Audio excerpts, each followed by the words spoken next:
you're going to speak the words of divinity to this person who desperately wants and needs it. And you got to do it perfectly, but don't stress about it. Just do it. It'll happen.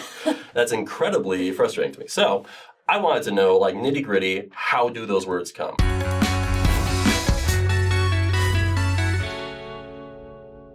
Hello, everybody. Welcome back to Saints Unscripted.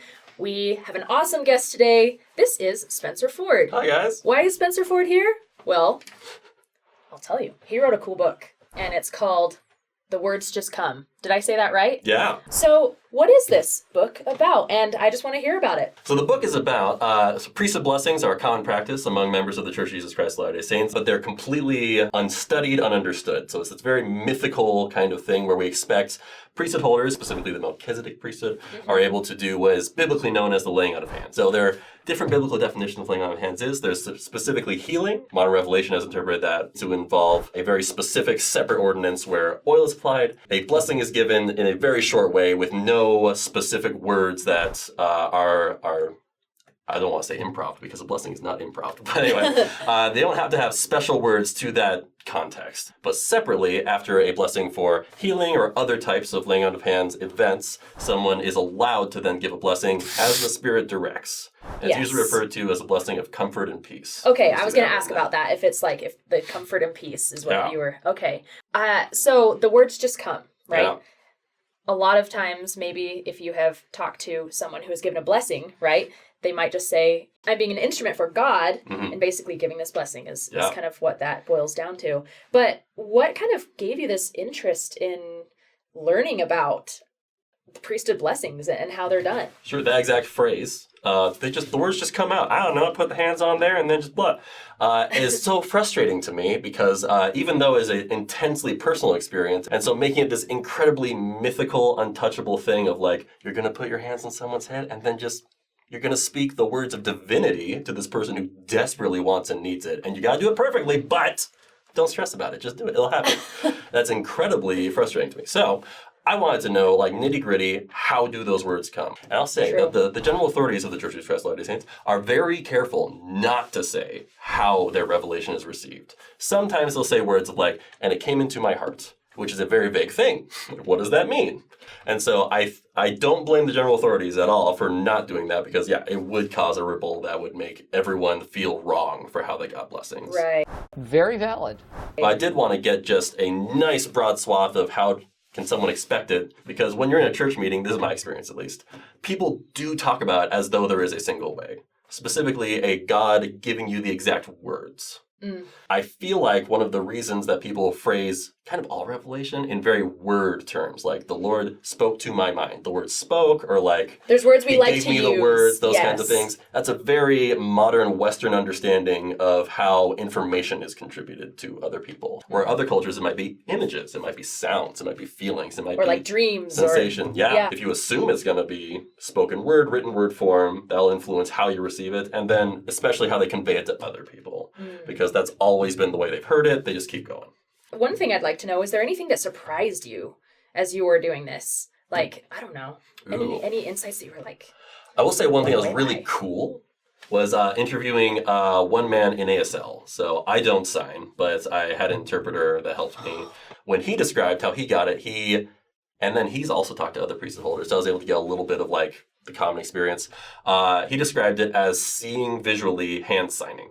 So where a hearing person might describe, I heard the words in my mind, his version of consuming language is through sign, or most commonly through sight. And so he literally would see it through his mind's eye. And then other signers would describe how they felt it in their hands, like, because the same way some people describe like, and the Lord just spoke through my mouth. A signer might get it physically in their hand, that kinetic feeling of like my hands moving to different signs. So that was just really cool. Yeah, so here language comes into play. Yeah. And I was reading just about how language in general just affects everything in your culture and how you think and how you talk. And so that does make sense on how that would come directly into giving a priesthood blessing, because that's such a personal thing. So that is so cool. It's so interesting. What is kind of the conclusion that you came to? Are you saying the takeaway or the findings? The findings. The findings first. Yeah. The findings. Let's go with that. There's generally like two groups of priesthood blessers of how the revelation is gotten and then given. In my sample, it was roughly like 60% are the God will give it to me and I am just conveying.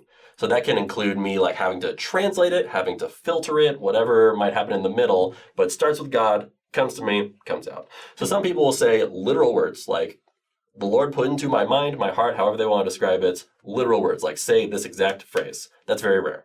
Most people, it's I get an intense feeling, a theme, a direction, and then I know the Lord wants me to talk about parenting or their health, whatever it is. And then the words might have to be interpreted by them because the Lord has given them something very vivid that they just have to put into words, or else they just have to find the words now the Lord has given them. There's a very intense thing that they have to describe or they have to convey. Okay. The other half of people starts with them, and the Lord is the one who confirms, sometimes interprets, sometimes filters. So this is actually my experience. It's when I give a blessing, I have this feeling of I am seeking out different topics that I feel like this person might find significant, might be needed for them. And then I approach the Lord in my heart and my mind. Should I be talking about parenting? Should I be talking about finances? Whatever it is. Yeah. And then I'll get that confirmation or the yes or no. Sometimes it's neutral. That's frustrating. But sometimes, right? Oftentimes, yes or no. If I get the yes, then I make the words that are relative to that subject. So I'm constantly feeling out as I do that if there's a no at any point in there, because that can happen. But otherwise, I know the Lord trusts in me, and I know the Lord has said this is the topic that he wants. And so other people will get in very, very, very different ways, but that concept of it starts from me, like my experience with the person or my background in the gospel, or just trusting that from my knowledge, whatever it is, I have the answer, and that the Lord will either let me do it and he'll stop me if he needs to, or I confirm it first and then send it out. Okay. Which are very opposite ways of thinking about your role in a blessing. Yeah. It's very interesting. That is interesting. It just makes me think of Revelation, too, just in general. Yeah. Because sometimes we just want the Lord to tell us exactly what to do, and then other times we have to make the decision and just seek that confirmation, which for me also is more the case, right? Sure. God's like, okay, make a decision, and then I'll, Yeah, in fact, one of the questions I asked in every interview was, is this how you normally get revelation? Like, during a blessing, is that a different type of special revelation that you only get there? And most people would say special. Yeah. Yeah. The way they get revelation normally is much more line upon line. Like they have to have small experiences that build to some bigger revelation. But in a blessing, it's this microcosm of revelation, right? Like it has to happen now. This person expects that answer. Right. You can't stand for 4 hours. You want to, but you can't.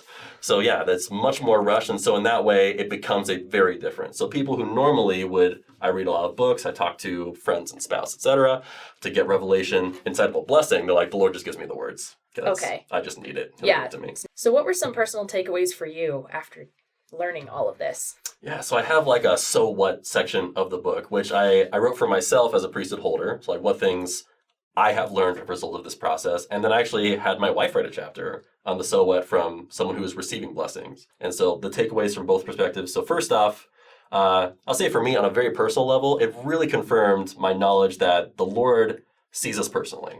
So because I interviewed over 100 people and I got 100 different answers on how that revelation comes. So even the people who say, it came directly into my mind, some people would say it was literal words. And some people were like, I had a feeling which I knew were words. Like there's always subtlety. It's very, very different and very intensely personal. And I think that's the most beautiful thing in the whole gospel is that everyone has the potential to be perfect, but everyone's direction on getting there is completely personal. So that was my personal takeaway. But in general, what I hope people get from the book, the study, whatever you want to call it, if you are a priesthood holder, if you're going to be giving blessings, it can be really stressful. But you are an individual son of God. He knows you perfectly. So the way that you get that revelation is completely natural and fine. The scriptures and the prophets have been very specific about what is not receiving revelation. And you, across your entire life, have had thousands and thousands of experiences confirming that the love of the Lord is with you and that he is guiding you. So as long as you are trying to be a good little boy, you're going to be fine. And the way that you get it is individual, and that's great. Yeah. So what about the other side when it's... Sorry, my phone vibrated and it distracted me. So what about the other side as far as the one receiving the blessings. Yeah, what should they take away? What should they take away from this? So knowing that the priesthood holder who you have asked to give a blessing, you've given them this incredible responsibility, and it's beautiful that you did. Please do not stop doing that. You are giving them this incredible responsibility that they have to receive in the way that the Lord gives it to them. And so just understanding they're human too. So you can ask them. I encourage asking beforehand, how do you receive a blessing? Like, what do you need to know about me before you receive a blessing? So some people, some priesthood holders feel like there has to be, I don't want to say an interview, but pretty extensive of like, what are your concerns? Because the way that they receive their revelation, they have to start with knowing what the person actually wants to receive. Okay. And other priesthood holders feel like if I get any information from them, taints the blessing, makes it all worse, might as well throw it out. So you will ask that priesthood holder, like, how do you receive that revelation? And even down to the nitty-gritty of, will they take long pauses? Because some people feel uncomfortable with the idea that there was a long pause, like, did the line get cut off? Does someone need to call again? So knowing that the way they give that blessing is going to be personal, and you can ask them. They might be uncomfortable saying it. A lot of priesthood holders were like, that's too sacred, I can't talk about it. But on the generalities, it's a blessing that you're receiving. You can ask them the how without getting into any sacred experiences. Just, how is this going to happen? What should I expect? Are the specific words important that you're going to receive? Or is it more about the themes and the feelings that I get as it happens? Okay.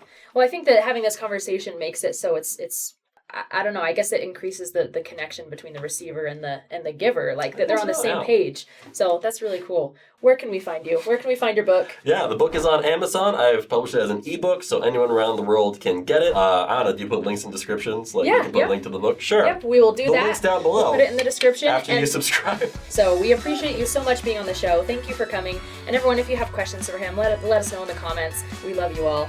And we'll see you next time.